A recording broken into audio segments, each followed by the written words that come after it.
한국 일간지에 광수생각이라는 만화가 늘 연재되었었습니다. 여러분들 많이 보셨으리라 생각이 들고 저도 광수생각을 한국에 있을 때 많이 본 기억이 있습니다. 이 광수가 어느 날 여자친구 하나가 생겼어요. 그래서 이 여자친구가 생기면 남자들이 좀 힘자랑 좀 하고 싶어 하거든요. 그래서 그 여자친구에게 이런 이야기를 합니다. 무엇이든지 가지고 오라고, 내가 손으로 다 깨버리겠다. 그렇게 힘자랑을 했습니다. 그래서 여자친구가 하루는 사과를 하나 가지고 왔어요. 그 사과를 가져왔는데 광수가 어때요? 힘자랑을 해야 되니까 손으로 확 쳤습니다. 깨졌습니까? 안 깨졌습니까? 당연히 깨졌겠죠. 이 사과를 깨고 나니까 이 여자친구가 또 하나를 들고 왔습니다. 뭐를 들고 왔나 그러면 병을 하나 들고 왔어요. 병을 깰 수 있느냐고. 당연히 깰 수 있지. 그래서 손으로 또 팍 깼습니다. 병도 깨지고 사과도 깨지니까 이 광수가 힘이 더 났어요. 그래서 어느 날 이 여자친구가 또 한 가지를 뒤에 숨겨서 하나를 가지고 왔습니다. 그래서 숨겨서 가지고 왔는데 광수 앞에 딱 서서 꺼낸 것이 바로 이것이었습니다. 너와 내가 사랑했던 이 사랑을 깰 수가 있느냐.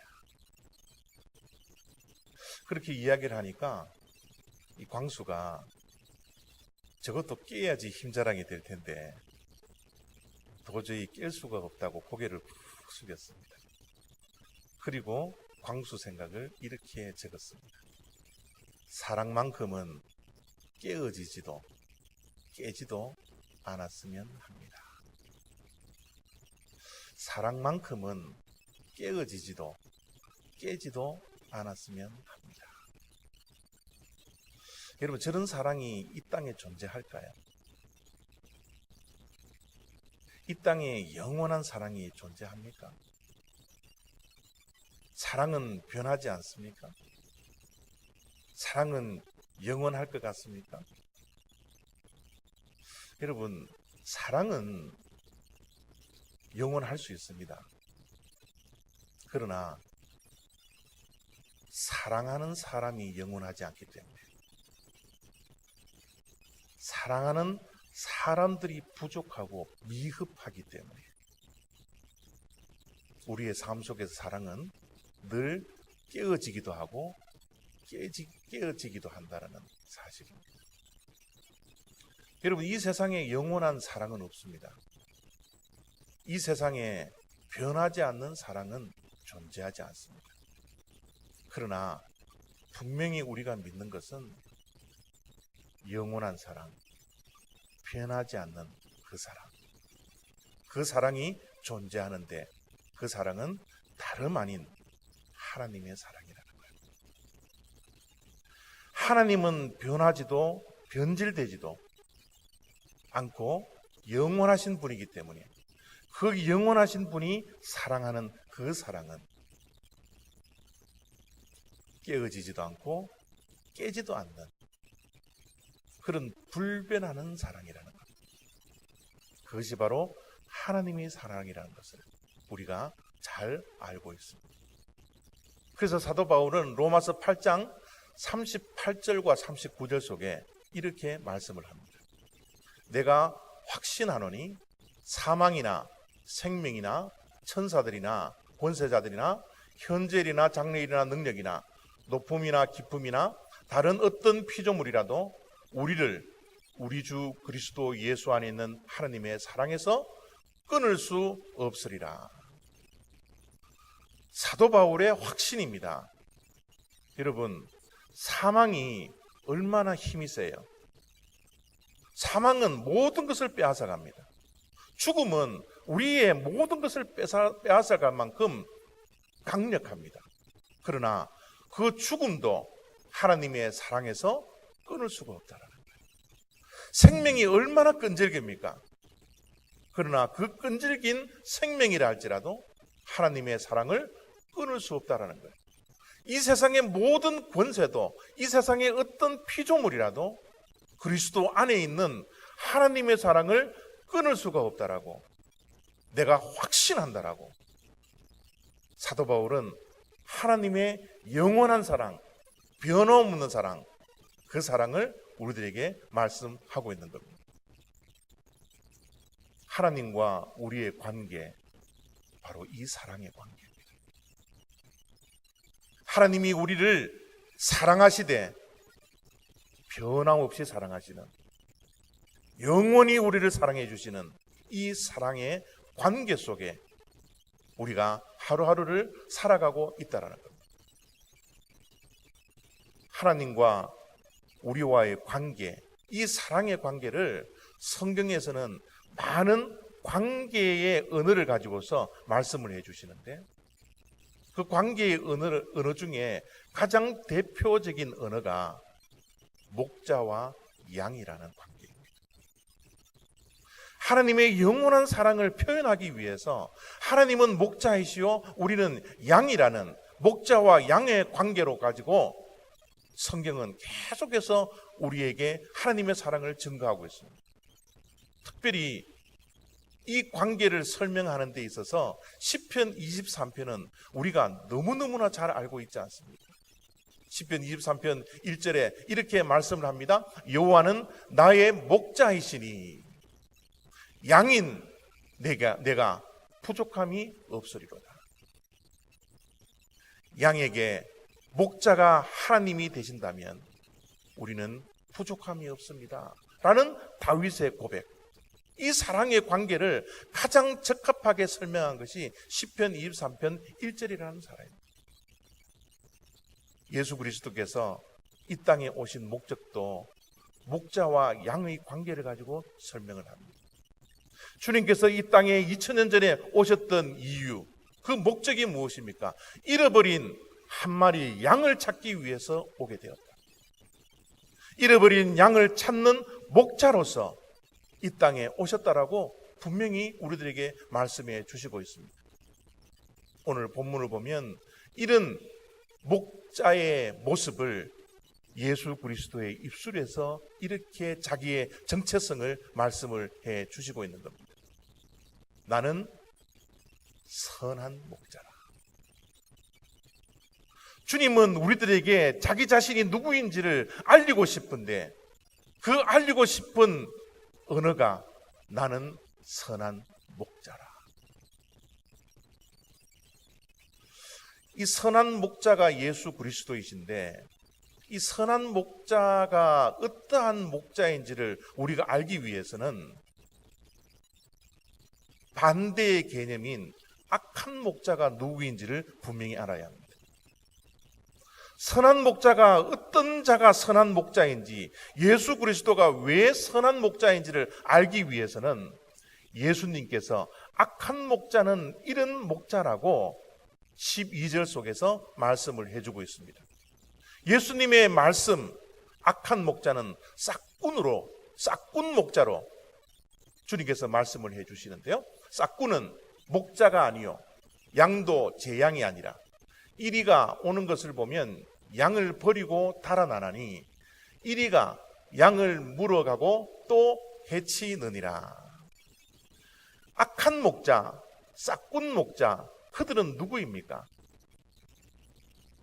이리가 공격을 해왔을 때 자기의 목숨이 잃어버릴까 겁이나 두려워 양을 버려두고 자기는 도망간다라는 거예요.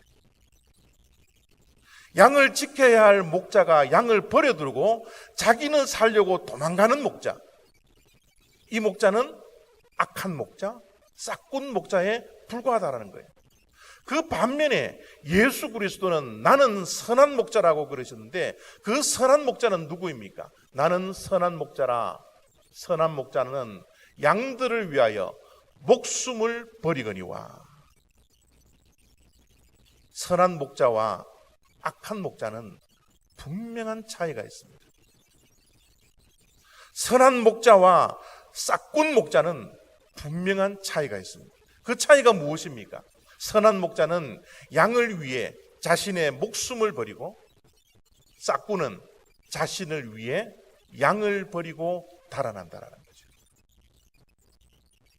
선한 목자는 양들을 위해서 자기를 희생하고 자기의 생명도 아끼지 아니하고 버릴 수 있지만, 싹군 목사는 자기 자신의 생명을 위해서, 자기 자신의 이익을 위해서 양떼들을 얼마든지 버리고 달아날 수 있는 것, 그것이 선한 목자와 악한 목자의 분명한 차이라고 주님의 말씀 속에서 확인할 수 있습니다.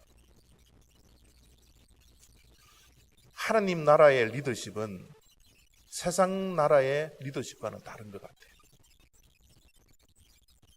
세상 나라의 리더십은 리더가 무언가를 채우려고 살아가지만, 하나님 나라의 리더는, 선한 목자라는 이 리더십은 자기 자신을 채우는 것이 아니라 버리고 피우는 리더십이라는 것.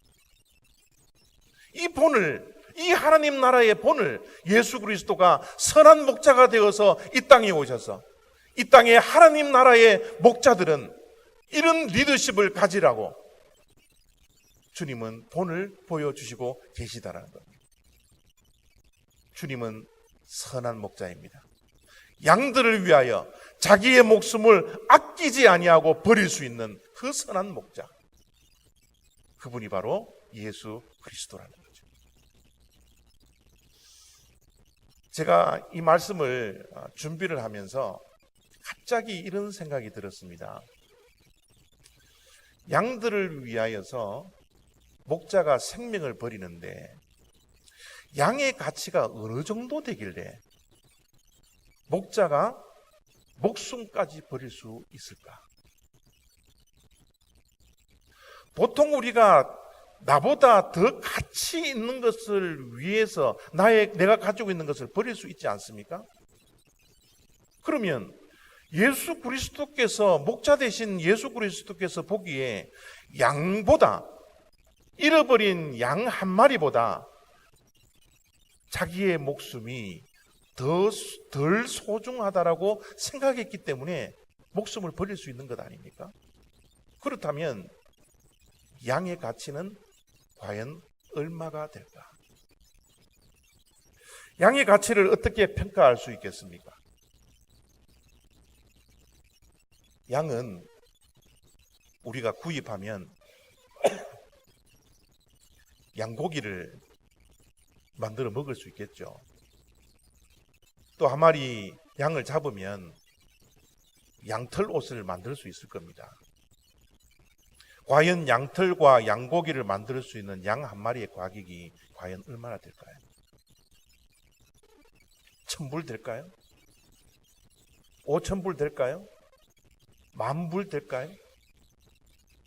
아무리 많이 가격을 쳐준다 그래도 10,000불밖에 쳐줄 수 없는 저 양 한 마리 때문에, 10,000불 가는 양 한 마리 때문에 목자가 생명을 버릴 수 있다?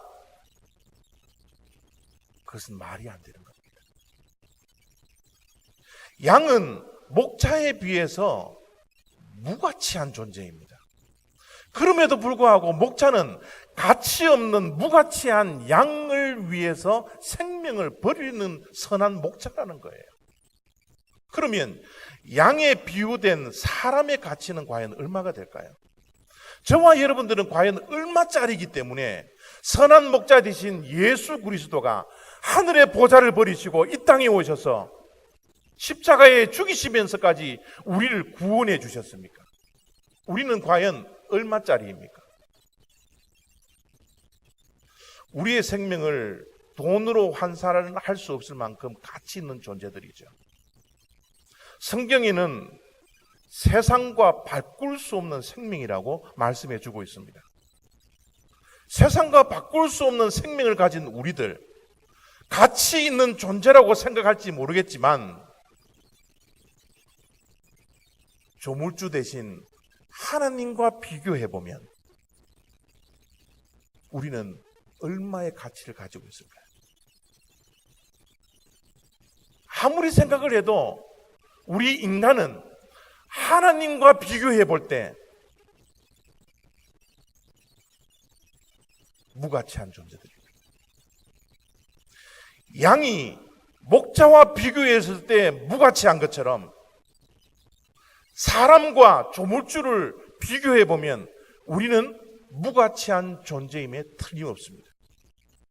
그런데 이 무가치한 존재를 위해서 하늘의 보좌를 버리고 이 땅에 십자가를 지시면서까지, 고난을 당하시면서까지, 생명을 버리시면서까지 피 한 방울, 물 한 방울 남기시지 아니하고 우리를 사랑해 주셨다라는 거예요. 놀랍지 않습니까? 여러분, 양 한 마리 한번 생각해 보십시오. 양이 얼마나 무가치한 존재라는 것은 양의 특성들을 보면 정말 드러나는데요. 양은 결코 홀로 설 수 없는 동물 가운데 하나입니다. 양은 반드시 목자가 있어야만이 존재할 수 있습니다. 왜냐하면 양은 눈이 나빠 앞을 볼 수가 없습니다. 아주 근시안적입니다. 그 근시안적인 양들은 반드시 앞에 있는 양을 보고 따라갈 수밖에 없는데, 그 앞에 있는 양이 선한 목자가 인도하지 아니하고 악한 목자가 인도하면 모든 양들은 어떻게 해요? 절벽에 떨어져 죽을 수 있습니다. 위협에 빠질 수 있습니다. 구렁텅이에 빠질 수 있습니다. 양은 목자가 없으면 얼마든지 이 땅에서 살아가는 동안 위험에 빠질 수 있는 가능성이 있는 동물이 양이라는 동물입니다. 양은 방향 감각이 없습니다. 개나 고양이는 방향 감각이 뛰어나서 어디를 놔두든지 집으로 돌아올 수 있는 방향 감각을 가지고 있지만, 양들은 방향 감각이 없습니다. 그들이 절벽에 떨어지면 그들이 살아날 수 없어요. 스스로 돌아올 수 없습니다. 여전히 방향 감각이 없기 때문에 떨어진 그곳에서 굶주리다가 이리와 늑대의 공격을 받고 죽을 수밖에 없는 생명입니다. 양은 목자가 없으면 존재할 수 없습니다. 여러분, 양을 생각하면 연관어가, 어떤 연관어가 떠오릅니까? 순하다. 그래서 양은 우리가 흔히 순한 양이라 그렇게 부릅니다. 양을 가만히 들여다보면 그는 공격할 무기조차 없어요. 수비할 무기조차 없습니다. 날카로운 이빨도 없습니다. 뿔도 없습니다. 양을 가만히 들여다보면 다리가 얼마나 쇼다리인지 모르겠어요. 맹수가 공격하면 뒷발질도 하지 못합니다. 빨리 도망가지도 못합니다. 맹수가 오면 목자가 그 양을 지켜주지 않는다면 이리와 맹수의 생명을 잃어버릴 수 있는 것이 바로 양이라는 존재입니다. 양의 존재를 가만히 들여다보십시오. 양은 우리가 흔히 생각하기에 하얀 양이라고 생각할지 모르겠지만, 양 우리에 들어가 보면 양이 얼마나 더러운 존재라는 것을 얼마든지 발견할 수 있다고 합니다. 그런데 여러분, 양은 말이죠, 스스로 자기의 더럽혀져 있는 것을 씻을 수 있는 능력이 없어요. 여러분, 개와 고양이는 자기가 더럽혀져 있는 몸과 가려운 몸들을 긁을 수 있는 손과 발이들이 있습니다. 그래서 막 긁어요. 또 없앱니다. 그러나 양은 그럴 수가 없습니다. 그런 능력을 가지고 있지 못해요. 하물며 파리도 그가 가려운 것을 손을 가지고 가려움을 없애고 더러운 것을 없앨 수 있음에도 불구하고 양은 자기의 더럽혀져 있는 오물들을 치울 수 있는 능력이 없다라는 겁니다. 스스로 존재할 수 있는 존재가 아닙니다. 양은 반드시 목자가 있어야지만이 살아남을 수 있는 동물이라는 거예요. 우리 인간은 가지고 있는 이 죄를 스스로 없앨 수 없습니다. 우리의 죄를 없애려고 아무리 수행을 하고 아무리 고행을 해도 우리의 죄는 없어지지 않습니다. 씻겨지지 않아요. 우리의 죄를 씻기 위해서 매일매일 목욕을 한다 해도 우리의 죄는 씻을 수가 없습니다. 우리의 죄를 씻기 위해서 도덕적으로 선한 일들을 많이 한다 해도 우리의 죄는 씻을 수가 없습니다. 우리의 죄를 씻기 위해서 우리가 가지고 있는 모든 것들을, 재산들을 다 판다 할지라도 우리의 죄는 씻을 수 없습니다. 우리는 죄를 씻을 수 있는 능력이 우리들에게는 없다라는 겁니다. 우리의 죄는 반드시 예수 그리스도께서 씻어주셔야 합니다.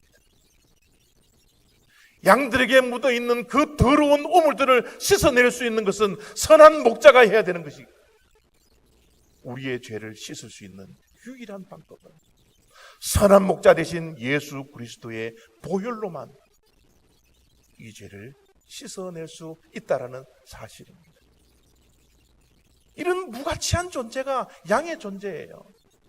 이런 무가치한 존재가 바로 저와 여러분들의 실존입니다.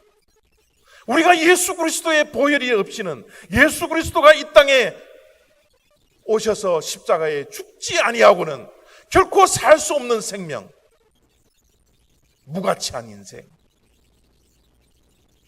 이 인생을 향하여 주님은 말도 안 되는 사랑을 우리에게 허락하죠.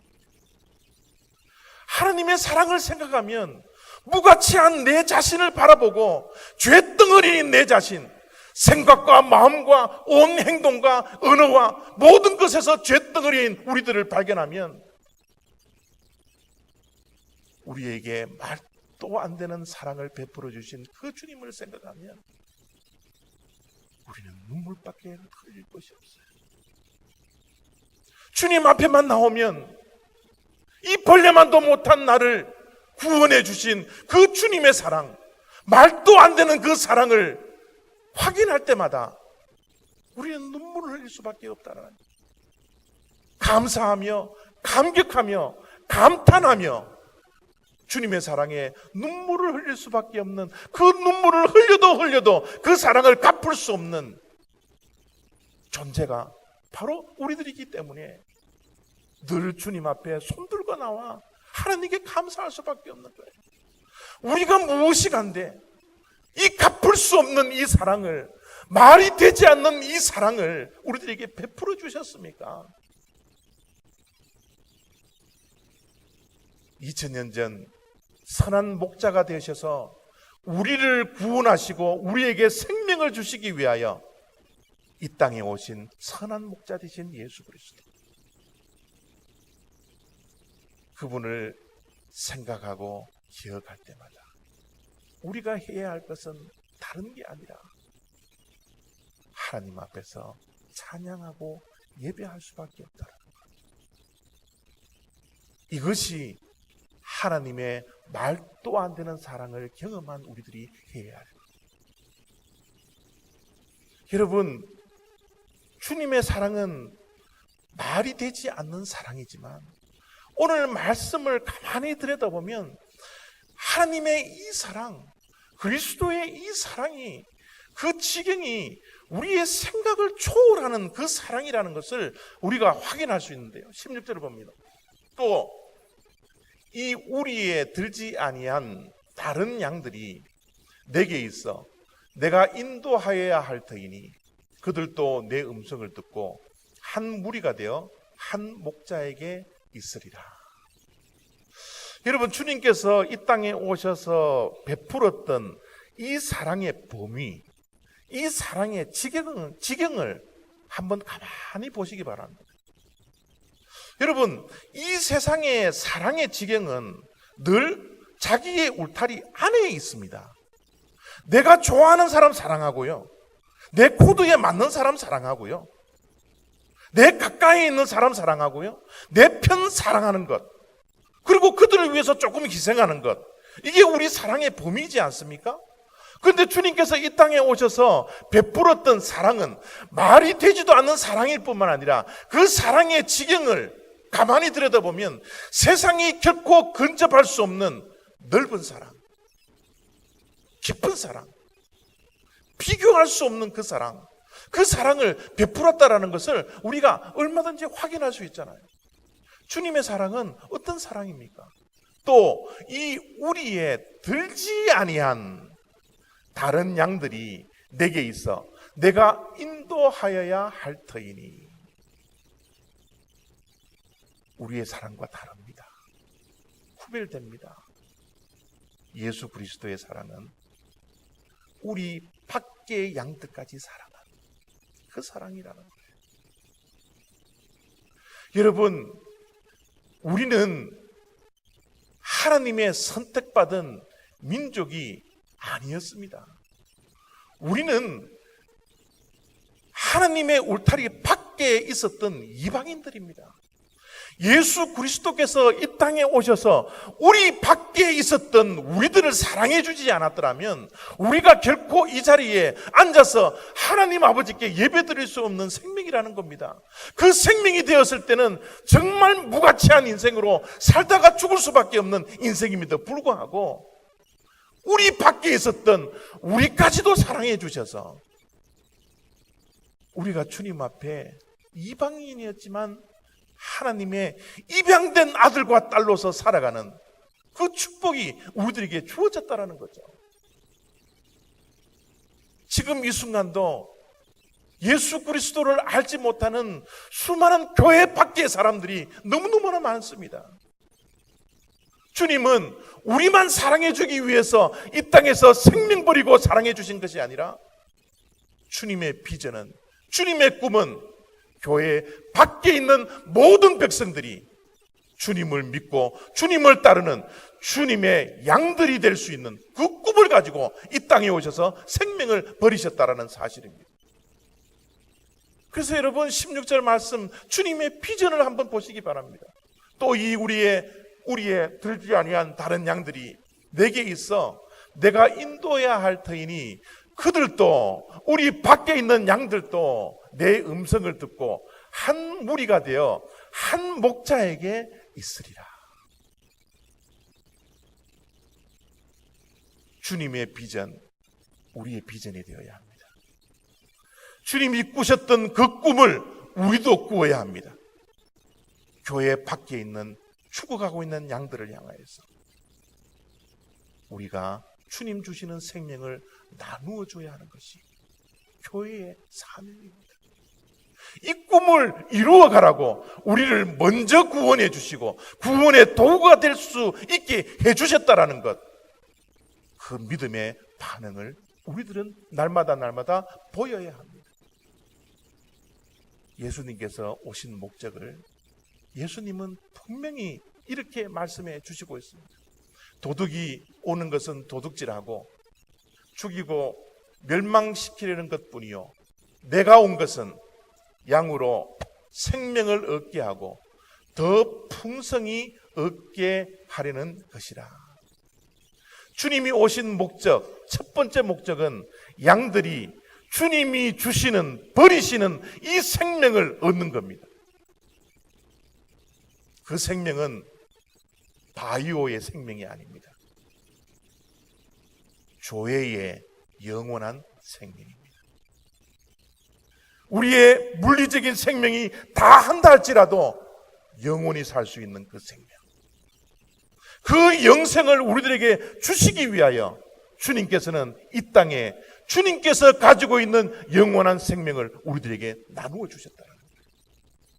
그런데 여러분, 여기에 결코 크리스찬들이 그쳐서는 안 됩니다.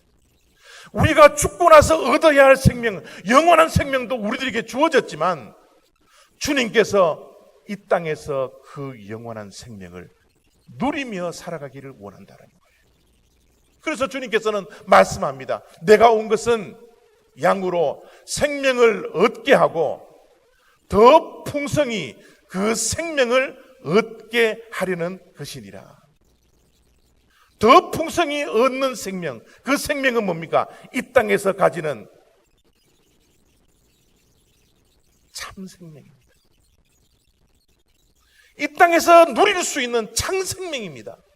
영원한 생명을 얻은 자들은 이 땅에서 기쁨을 누릴 수 있습니다. 영원한 생명을 얻는 자들은 이 땅에서 희락을 누릴 수 있습니다. 이 땅에서 영원한 생명을 얻은 자들은, 영생을 얻은 자들은 참 생명을 가지되 그 참 생명은 늘 범사에 감사하는 생명, 범사가 충만해지는 생명입니다. 참 생명을 가진 자들은 자유를 가집니다. 희락을 가집니다. 기쁨을 가집니다. 세상이 줄 수 없는, 결코 제공할 수 없는 평강을 이 땅에서도 누릴 수 있는 삶, 그것이 참생입니다. 이 참생명을 더 풍성하게 주시기 위해서 예수 그리스도는 이 땅에 오셔서 생명을 아끼지 않고 우리를 위해서 버려버리시다는 것. 사랑하는 성도 여러분, 우리는 영원한 생명을 얻고 누려야 할 뿐만 아니라 그 영원한 생명을 얻은 자로서 참 생명을 가지고 살아야 합니다. 그것이 주님께서 이 땅에 오신 목적입니다. 2000년 전에 십자가에 죽으시면서까지 버리셨던 그 생명을 얻은 우리들, 이 세상에 힘들고 어렵고 험한 세상을 살아간다 할지라도, 어떤 험한 골짜기를 다닌다 할지라도 우리에게 생명을 주신 선한 목자 되신 예수 그리스도를 따라가고 쫓아만 간다면 이 참 생명을 이 땅에서도 충분히 풍성하게 얻을 수 있다는 사실입니다. 때로는 주님이 주시는 이 길을 따라갈 때 우리가 이해할 수 없는 길로 인도하실 때도 있고, 때로는 우리가 계획하지 않는 길로 하나님께서 우리를 인도해 나가실 때도 있고, 때로는 선한 목자 되신 예수 그리스도가 우리를 인도할 때 예기치 못한 인생의 장애물들이 있다 할지라도 예수 그리스도가 인도하시는 그 선한 길의 마지막 종착역은